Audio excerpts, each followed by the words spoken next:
السلام علیکم ورحمۃ اللہ وبرکاتہ۔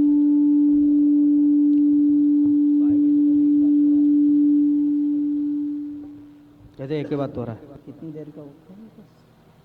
مولانا محفوظ سر؟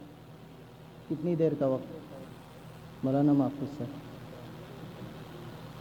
بسم اللہ الرحمن الرحیم، الحمد للہ کفا وسلام علی عباده الذین اصطفى، اما بعد، اعوذ باللہ من الشیطان الرجیم، بسم اللہ الرحمن الرحیم، یا ایھا الذین آمنوا اتقوا اللہ حق تقاتہ ولا تموتن الا وانتم مسلمون واعتصموا بحبل اللہ جميعا ولا تفرقوا واذکروا نعمة اذ کنتم اعداء فألف بین قلوبکم، صدق اللہ العظیم۔ عزیزان محترم، معزز سامعین، عزیز دوستوں، بزرگوں، بھائیوں، اور یہاں اسٹیج پر بیٹھے ہوئے بہت ہی قابل قدر شخصیات، علماء اسلام، چونکہ مفتی صاحب نے مجھے حکم دیا تھا، میں حکم کی تعمیل میں حاضر ہوا ہوں، اس لیے تھوڑی سی بات آج کی اس اتحاد ملت کانفرنس کے تعلق سے بہت ہی اختصار کے ساتھ آپ کے سامنے کچھ باتیں عرض کرنے کی جرات کر رہا ہوں۔ میں مبارکباد دیتا ہوں رحمانی آل انڈیا سنگھ کو، ایکتا سنگھ کو، کہ انہوں نے وقت کی ضرورت سمجھتے ہوئے بہت ہی نیک اور مستحسن قدم اس راستے میں اٹھایا ہے کہ آج جس چیز کی ضرورت ہے وہ دو طرح کی ایکتا اور دو طرح کے اتحاد کی ضرورت ہے۔ ایک اتحاد بین المسلمین اور دوسرا اتحاد دوسرے مذاہب کے ماننے والوں کے ساتھ۔ میں بہت ہی اختصار کے ساتھ اگر آپ کے سامنے اس بات کا ذکر کروں کہ جب اللہ تبارک و تعالی نے ہمارے نبی حضرت محمد رسول اللہ صلی اللہ علیہ وسلم کو نبی بھی نہیں بنایا تھا، اس سے پہلے ہی آپ صلی اللہ علیہ وسلم نے مکہ مکرمہ کے اندر ایک شخص کے ساتھ جب ظلم ہوا تو اس سے پہلے ہی آپ صلی اللہ علیہ وسلم نے مکہ کے نوجوانوں کو لے کر ایک تنظیم بنائی، اور اس تنظیم کا مقصد یہ تھا کہ مظلومیت ختم ہو، مظلوم لوگوں کی مدد کی جائے، ظلم کا خاتمہ کر دیا جائے، اور سماج کے کچلے اور انتہائی کمزور لوگوں کی مدد کی جائے۔ الحمدللہ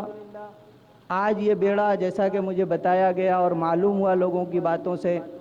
کہ آج یہ بیڑا رحمانی ایکتا سنگھ نے اٹھایا ہے، جو آئندہ انشاءاللہ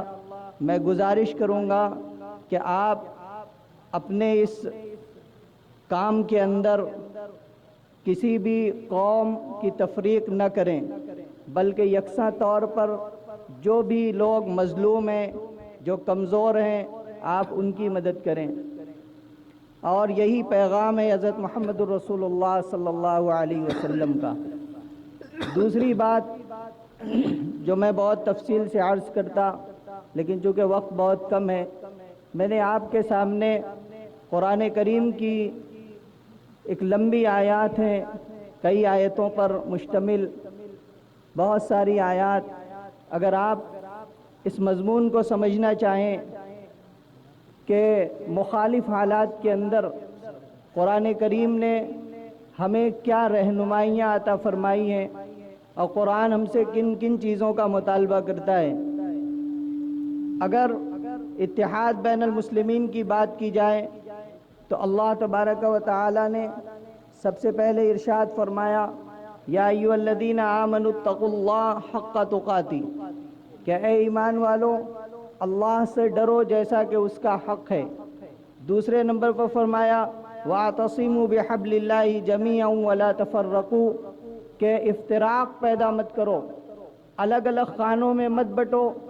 بلکہ اتحاد کے ساتھ رہو۔ معلوم ہوا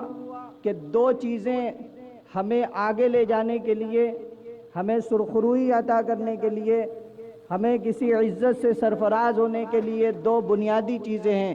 ایک تقوی اور ایک اپنی صفوں کے اندر اتحاد۔ اگر اتحاد نہیں رہے گا، دیکھیے اختلاف تو دنیا کے اندر ہے ہی ہے، اندھیرے اور اجالے میں اختلاف ہے۔ پوری دنیا کے اندر دو آدمی کسی بات پر متفق نہیں ہو سکتے، کوئی تنظیم ایک بات پر متفق نہیں ہو سکتی، دو قومیں ایک بات پر متفق نہیں ہو سکتی۔ آپ چاہیں کہ پوری دنیا کے لوگوں کو گورا کر دیا جائے اور کالخ ختم کر دی جائے، سیاہی ختم کر دی جائے، تو یہ بھی آپ نہیں کہہ سکتے۔ دنیا کے اندر اللہ تبارک و تعالی نے چیزوں کو اختلاف کے ذریعے سے پہچنوایا ہے۔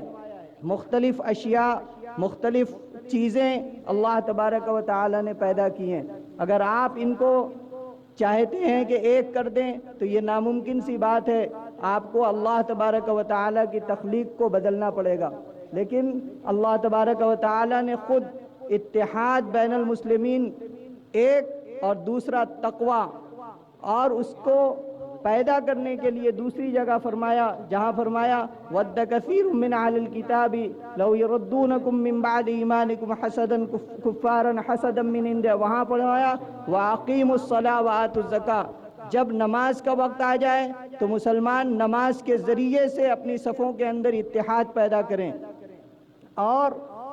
دوسری چیز یہ ہے کہ آپ دیکھیں کہ مخالف حالات کے اندر، اگر میں تذکرہ کروں بنی اسرائیل کا، کہ بنی اسرائیل کے 4 دور گزرے ہیں، جن میں سے آخری دور یہ تھا کہ ان کے گھروں سے ان کو نکال دیا گیا، ان کی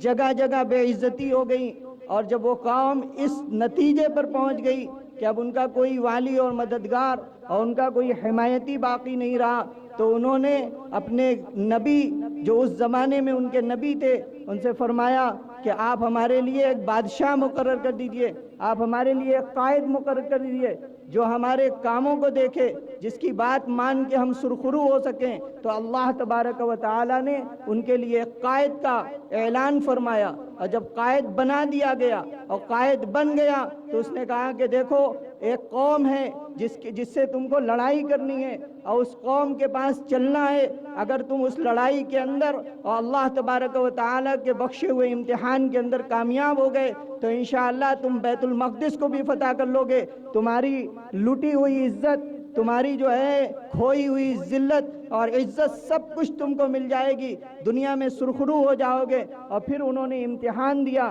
آپ جانیں کہ 313 افراد بنی اسرائیل کے وہ تھے جنہوں نے لڑائیاں کی اور بیت المقدس کو آزاد کرایا، لیکن جب وہ عین لڑائی کے اندر تھے تو اللہ تبارک و تعالی سے جو چیز انہوں نے مانگی تھی، افرغ علینا صبرا وثبت اقدامنا، انہوں نے یہی چیز مانگی تھی کہ اللہ ہم پر صبر انڈیل دیجئے۔ معلوم ہوا کسی چیز کو مخالف حالات کے اندر موافق حالات اور اللہ تبارک و تعالی کی مدد اور نصرت کے حصول کا واحد ذریعہ ہے۔ استعینوا بالصبر والصلاۃ، کہ جم جاؤ طاعت کے اوپر، اللہ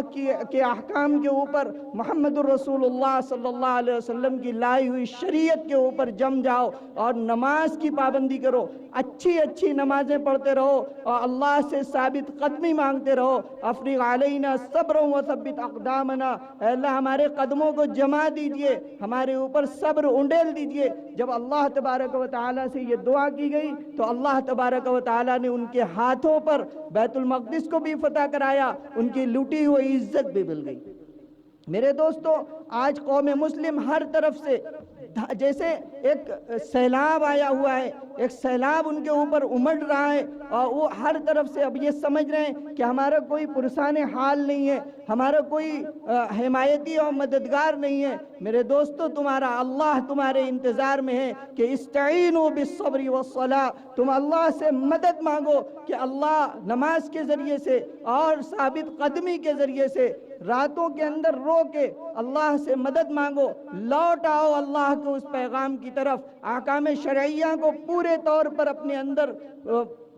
پورے طور پر اپنے اندر اتار لو، اس کے اوپر جم جاؤ، اللہ کی مدد آنے والی ہے۔ آپ دیکھیں 313 افراد تھے، جب حالات بہت مخالف ہو جاتے ہیں اور آدمی جمع ہوتا ہے تو اللہ تبارک و تعالیٰ کی مدد آتی ہے۔ دو مخالف چیزیں غزوہ بدر میں کہ جب شروع میں صحابہ 313 صحابہ نے 1000 کی جماعت دیکھی تو رعی العین بہت ان کو بہت تعداد دکھنے لگی، اور اسی کو دوسری جگہ فرمایا کہ جب لڑائی شروع ہوئی ہے تو اللہ تبارک و تعالیٰ نے ایک بڑی تعداد کو ان کی نظروں میں بہت کم کر دیا۔ یہ کب ہوتا ہے؟ جب آدمی اللہ کی طاعت کے اوپر، اپنے رسول کی لائی ہوئی تعلیمات کے اوپر جم جاتا ہے۔